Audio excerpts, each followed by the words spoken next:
welcome to another edition of Wealth Without Borders podcast. And today I'm delighted to have with me Andrew Stotz, I should say Dr. Andrew Stotz. Welcome to the show, Andrew. Thank you for having me. I'm glad to be here. It's our pleasure. And whereabouts in the world are you and what's the weather like today? I'm in beautiful Bangkok and it's a little moist right now, but it's always hot and sticky. Right. Okay. Sounds very much like Shanghai. Yeah, So, exactly. Yes. So the title of the podcast today is My Worst Investment Ever. And for those of you who don't know Andrew, he's an author, he's a financial analyst and a teacher. And he's the CEO of Stotz Investment Research. Andrew, I believe, was at one time voted #1 financial analyst in Thailand. And now what he does is provides research and research tools for institutions and high net worth investors, as well as helping other CEOs make their companies financially world class. Andrew created the valuationmasterclass.com, which is the world's #1 online practical valuation course. And he hosts My Worst Investment Ever podcast, which I have personal experience of because I was happy to be a guest there. Absolutely. And that's the #1 risk management podcast. And what that does, it helps future generations reduce their investment risks by learning through the stories of others. Now, Andrew lives in Bangkok with his 82-year-old mother, I believe, who is attesting still that Andrew remains an analyst at heart. So, welcome, Andrew. As you Thanks, Howard. probably know, because I think you've listened to a couple of podcasts, Yep. what I do is I ask 8 questions in 8 minutes, and it literally is that. I will try to give you timing in between questions. So, are you ready to rock? You can allow me to breathe in between questions. I'm ready to rock. Hopefully. All right. So here we go. 8 minutes to go. So Andrew, who is your ideal client? My ideal client is somebody who wants to either value a stock, pick a stock, improve their profits, or reach financial independence. Fantastic. 7 minutes, 41 to go. What is the problem you solve, Andrew? Finance is confusing, overwhelming. Many people just find it difficult. What I try to do and what I do is help people break through that complexity, simplify it down to its core elements so that they can invest simply and they can generate more profit from their business because everybody on their management team understands the simple principles of generating that profit. Fantastic. Okay, question number 3, just under 7 minutes. What are the typical symptoms people experience who have that problem financially? So when it comes to, first, I'll talk just briefly about people running their business. The biggest problem that we face is that it's hard to get the whole management team of a company to truly understand the financial performance of a business. And so whether it's the human resource manager, the sales manager, the marketing manager, many of them find finance difficult.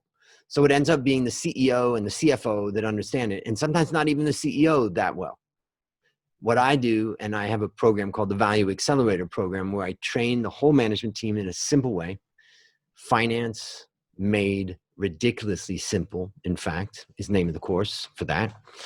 And what I do is I help them to really understand it. And then I provide a scorecard that's super simple so that they can bring that profit out of their business and really generate that profit.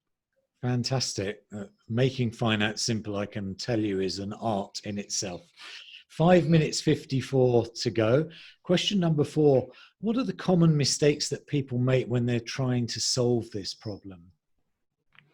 I think my biggest experience is that they allow the world to overcomplicate it. If they're in the business, they allow the CFO to speak in another language, basically.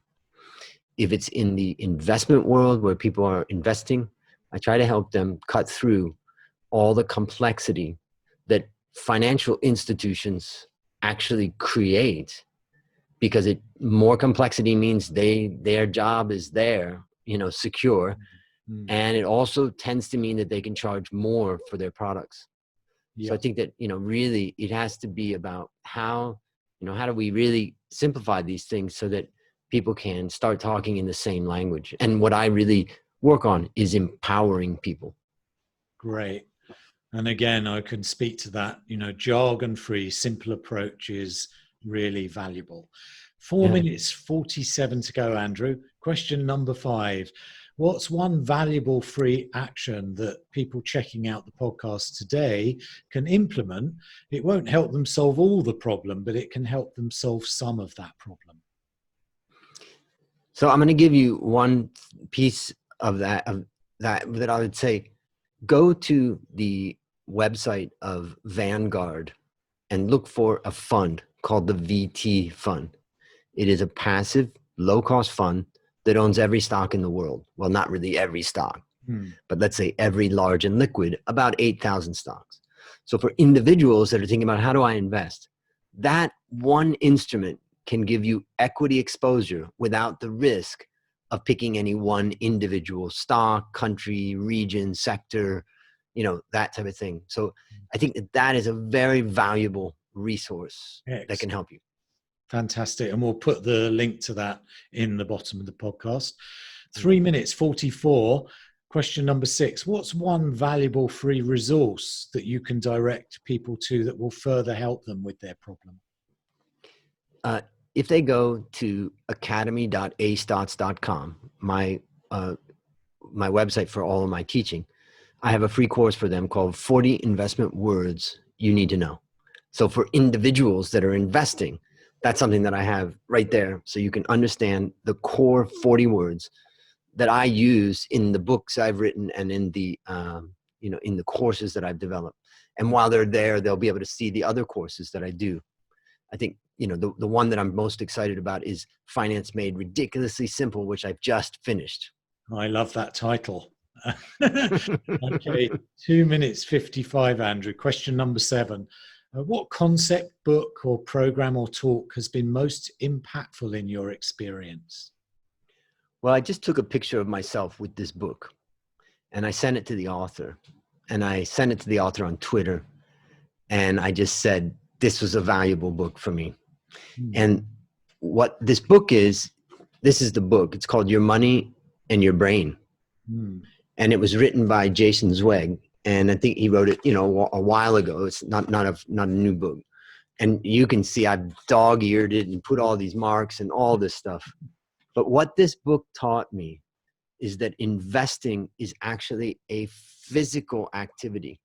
I used to think it was a cerebral activity, but I now know it's a visceral physical activity. And this book looks at functional MRIs and all of the latest studies at the time that shows us that really when a stock goes up 3 times in a row, it's like taking a hit of cocaine.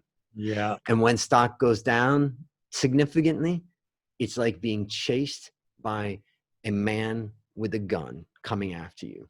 Yeah. Mortal danger. Absolutely. I'm personally a big believer in the link between mind and money. So I'm going to be looking at that book. Thank you for that. And we'll put a link to that as well. 1 minute 28 remaining. Question number 8 is, what one question should I have asked you that I didn't, that will give great value to our audience? And what's the answer to that question? So I think the question could be, what's the number one thing that a business should be focused on to increase the value of their business? And I've done a study where I looked at both profitability and growth. Should I have a high profit margin or should I have high profit growth? And the answer is profit growth. And actually, I do a composite score of the two of them when I do my coaching for businesses. But if you could just focus on one thing, and if you had asked me that, I would say, how do you consistently grow your profits? And if you can figure that out, and remember that that number doesn't have to be more than about 10% per year, and you could create a massively successful business. Oh, that's wonderful and somewhat counterintuitive, right? I'm sure most people would not have picked profit growth. So thank you so much for that. We have 16 whole seconds left. So you came in under the wire, Andrew, and Yay! some fantastic advice and support. I urge you to check out the podcasts, the courses, the books that Andrew's pointed to. And thank you so much, Andrew, for coming and taking the time today. Thank you for having me on the show, Howard. And thanks to all the listeners for staying with me for 8 minutes.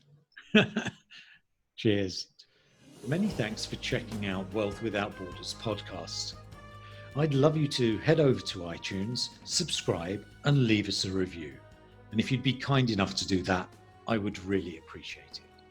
And then if you want to know more about what I do, check out wealthwithoutborders.net.